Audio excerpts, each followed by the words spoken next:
Just weeks after Alexandria Ocasio-Cortez demonstrated how corrupt America's campaign finance system is, where you can become a lobbyist immediately after leaving Congress, she's already being proven right.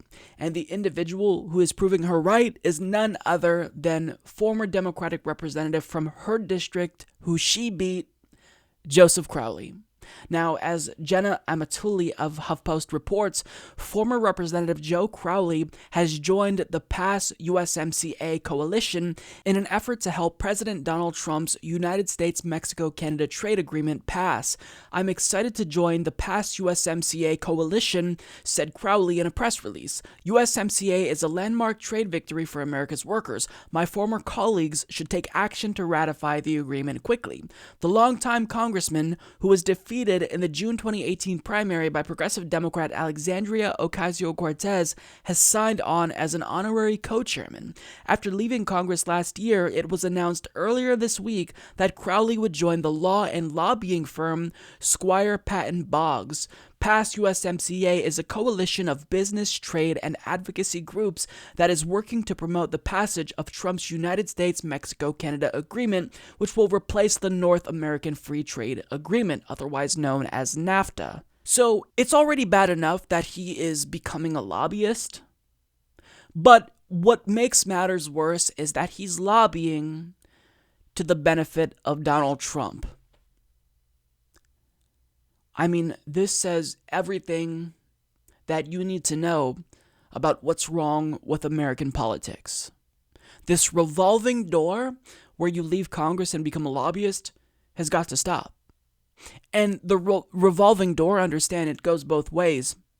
So if you contribute to a candidate, specifically a presidential candidate, as was the case with many of the individuals serving in President Obama's administration, you can go on to work for said administration, because if you'll recall, President Obama appointed Tom Wheeler to the FCC, who was a Comcast lobbyist who also happened to donate to Obama's campaign. And also, do you remember the debacle when Obama wanted to make a complete nitwit the ambassador to Norway who knew nothing about Norwegian politics?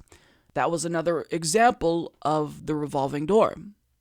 Betsy DeVos donated money to President Trump's campaign and became education secretary. That was another example of the revolving door. So it's going to be the case that if you want to get involved in politics, you don't necessarily have to start with city council and work your way on up to, the state legislature and then Congress.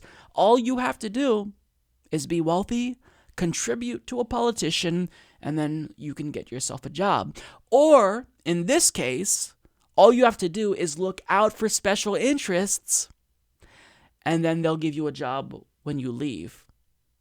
Ajit Pai, head of the FCC currently, was legal counsel for Verizon. What does he do? Gets in and does Verizon's bidding, will probably leave and work for Verizon again. This is a problem. And a lot of people acknowledge the problem, but we're not fixing it. Now, why are we not fixing this problem?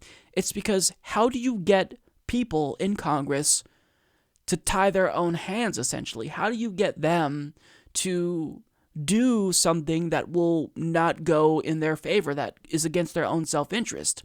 Because you can become rich when you leave Congress by becoming a lobbyist and working for one of the large multinational corporations that you regulated as a lawmaker. So how do you get them to legislate against their own self-interests? And I don't have an answer for that. It's just this conundrum. It's a problem. So this is a representation of every single thing that is wrong with our political system. And it's why corruption is rampant in U.S. politics, because of things like this. And this isn't something that, Joe Crowley is embarrassed about. He put out a press release talking about how he's a lobbyist who's now trying to lobby at the behest of Donald Trump to pass his trade agreement, which is just NAFTA light. Unbelievable. And this was someone who was the ultimate Democrat. We always hear about how Bernie Sanders isn't a Democrat, but then you have Republican Democrats like Joe Manchin voting with Democrats. You have Joe Crowley, who was in leadership of the Democratic Party, now lobbying on behalf of Trump. I mean, it's just, we're comically corrupt as a country. And really, there's no peeps about this from the mainstream media. Maybe people would be outraged more, and maybe Congress would feel more pressure to act if the mainstream media actually did their job, but they're not doing it. And as a result, nothing is happening. So just the short story here that I wanted to share, where AOC was proven right just weeks later by her former opponent. Amazing. Amazing. Mike is a total loser, so don't hit the subscribe button, okay? And whatever you do, folks, do not hit the notification bell either. Mike treats me so unfairly.